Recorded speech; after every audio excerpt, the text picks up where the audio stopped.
Ученици от 6 паралелки на Природо-математическата гимназия в Благоевград днес се сбогуваха с училищното знаме.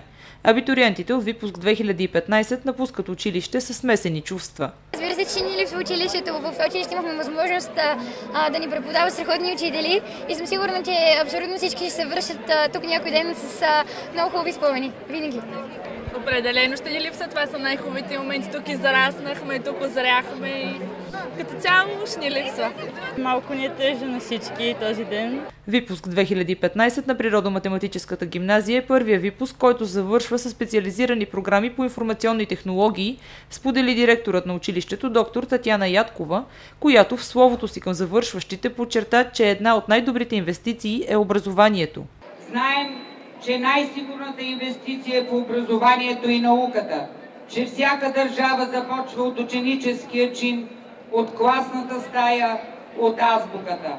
Знаем, че независимостта на нова България е зачената с пробуждането на училището и пак в училището Стоян Михайловски изрича верою на народа ни.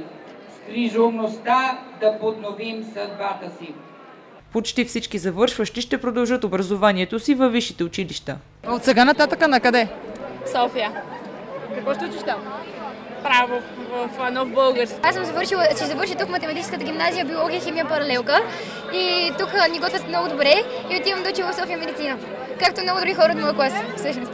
Аз след това ще уча в Американски университет, тук си остана. Традиционно в края на учебната година в училището бяха наградени и ученици с значими постижения в национални изяви.